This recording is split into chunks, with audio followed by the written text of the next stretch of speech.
What's up, guys? It's Brandon Flash. Today you are joining me in Lahaina, Hawaii, and we are going to be charging at this NEVI-funded site, and I'm going to be giving you guys a full tour, including this absolutely crazy view.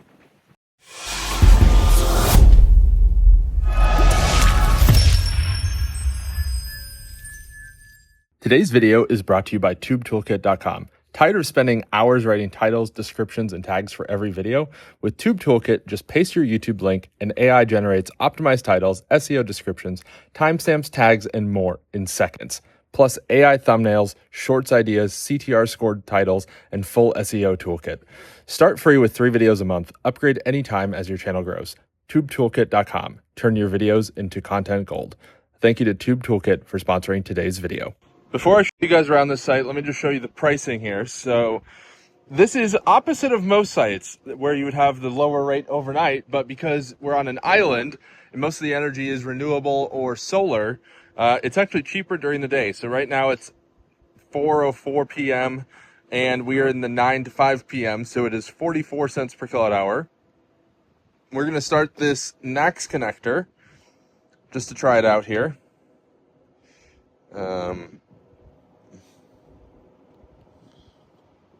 There we go. Paying with Apple Pay. Let's see what shows on the screen here in just a second. It is connecting. There we go. Authorized.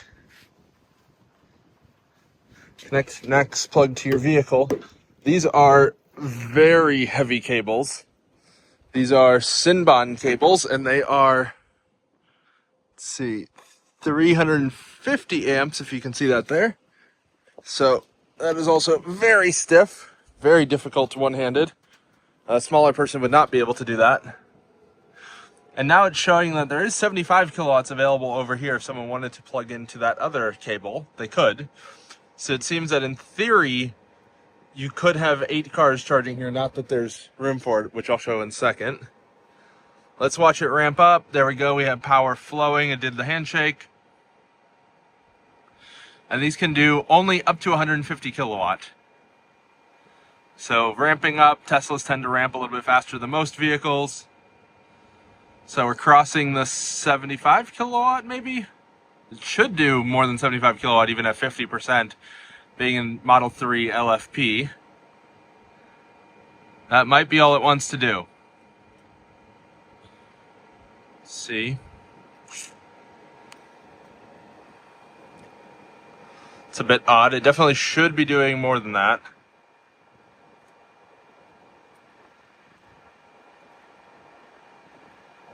Also seems odd that it's stuck right at 74 kilowatt.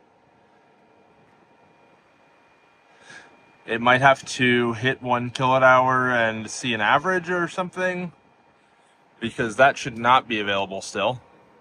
Let's look in the car quick.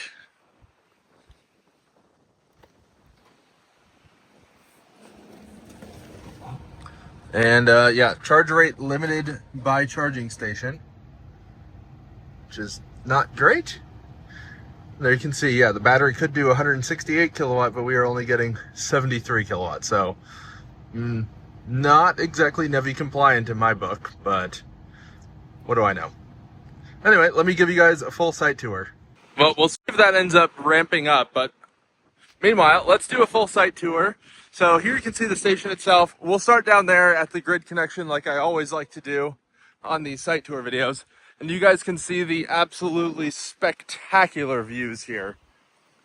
You've got the ocean, of course. This is on the west side of Maui. And man, the views here in general are just insane. We are at the Kapalua Airport. And from what I was reading, this site was originally planned to be at the community center. However, with the Lahaina fires, as you likely have heard about, it was actually moved because that community center was being used as kind of an organizing spot for the fire recovery. So they didn't want to disrupt that with installing the charging station. So they decided to move it over here to the airport nearby. So here we have a 1,000 kVA transformer. It looks like it's coming down from the primary lines there on that pole. So coming to the transformer, we also have a camera there. Actually, I think it's coming from this pole, my bad. We also have a camera monitoring this area, looks like. I think a Verkada logo on that camera. It's then going from the transformer into the switchgear. I don't see any ratings on it, but that seems to be an unnecessarily large switchgear, but I mean, if it works, it works. Let's see, where's the meter? So that is also the metering. So there would be the meter inside of that cabinet. I don't actually see the meter sticking out of it anywhere, so that must just be normal here unless it's on the other side. And I apologize if this is very windy. It is a very windy day here. And then here you have the two Tritium PKM cabinets. So these are the rectifiers. These are doing the AC to DC. Yeah, I don't see any meter on this thing, but it looks like this is locked with Mako, which is Maui Electric Company, I guess. So I guess maybe they own that potentially. So here we have the Tritium rectifier. So these are doing the AC to DC. And these are each 300 kilowatt. Or sorry, actually 360 kilowatt. But in this configuration are being used as 300 kilowatt. And they are outputting 950 volt DC. So you can run relatively small conductors from here all the way over there.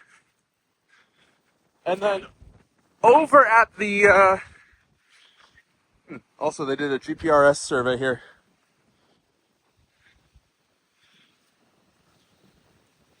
Interesting. I think that may have been for this project.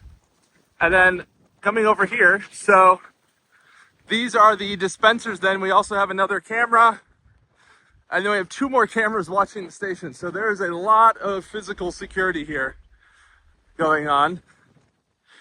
And again, I apologize if the wind is just unbearable. Yeah, let's see if we can see any logos here. Yeah, it looks like that's likely a cellular modem potentially, and I believe that is the Brocade logo.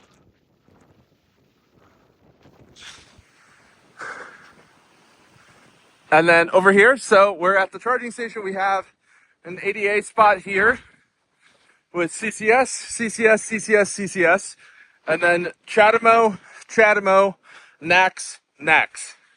And these NACS cables are very heavy, as you can see by the cable management kind of sagging and almost even being broken here. And then they have this weird Kevlar wrap on all the cables. So it seems to be kind of a deterrent from cutting. It's just Velcroed on, and then it makes a very sharp zip tie right here, right where you would kind of grab if you're grabbing the base of the handle, which is not ideal. They also have payment terminals, but I use the EV Connect app to start. And all of the NEVI sites in Hawaii are actually owned by this company, SP Sustainability Partners, and they did a no-bid contract for all of NEVI in Hawaii, which is interesting. They were purchased via Aloha Charge, which is a subsidiary of National Car Charging, which is a reseller of EVSE equipment. Ah, okay. I was wondering why this is 63 kilowatt, but that makes sense. It's CHAdeMO. But anyway, let's see if this is ramped up. It has not. We're still at 74.7 kilowatt. So we'll stop that. Let's see if it shows pricing or anything on here. I'm not so confident it will. Yeah, it doesn't show pricing or anything, so that's not fully compliant.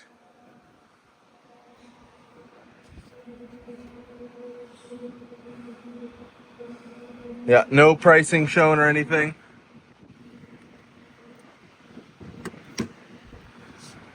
There we go. I'm also curious if this will open the charge port.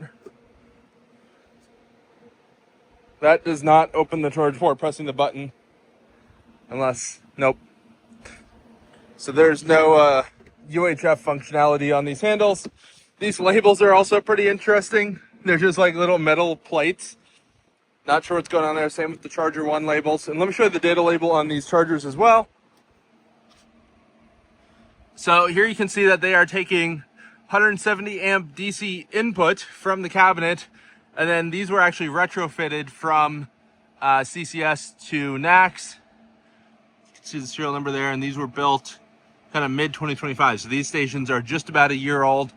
And I guess that would mean that these were built post Tritium bankruptcy recovery, I guess, for lack of a better term. So these should have been built in Nashville or the Lebanon, Tennessee, but I'm not entirely sure. I don't see actually a label of where they were built. They're potentially down here. So, country of origin, United States. So these were built then in the Lebanon, Tennessee plant, which I would hope so, considering these are NEVI hardware. And then also they have paint protection film on these, which is good to see, because otherwise these will often get destroyed from the paint or from the cable management kind of cables. And you can even see here that it was maybe not the best application of that, because it's kind of peeling and getting dirty on those edges. Department of Transportation and the sustainability partners, and then these are using the EV Connect app, which is, and as I mentioned, here is that spectacular view.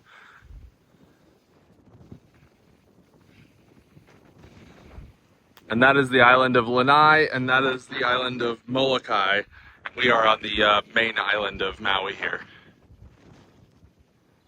And the airport, it's looking a bit dated. I don't know what planes fly in and out of here. This is definitely not the main airport for Maui. That's more towards the center of the island, and there's only 4 other cars here, so I think this is a pretty low activity airport. But you get some pretty spectacular views because it's up on the hill here. And just for a little bit of background, this is one of 2 sites here in Maui. There's one more towards the center in, I'm blanking on the name of it, but more towards the airport area, kind of in the center of Maui. And then here we are at the west end of Maui in Lahaina or Kapalua Beach area, which happens to be where we're staying.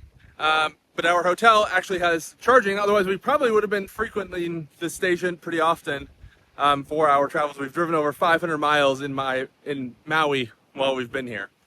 We'd love to hear what you guys think on the kind of single bid or no bid, single vendor approach for NEVI here. I think in Hawaii it makes sense, and likely the same in Alaska, just given that being so remote and away from everything else, it probably makes sense to have everything centralized and standardized, so that way you don't have to have as many parts and everything. But I'm curious what you guys think. Comment down below. If you haven't already, hit the like button, hit the subscribe button. We'll see you guys on the next one.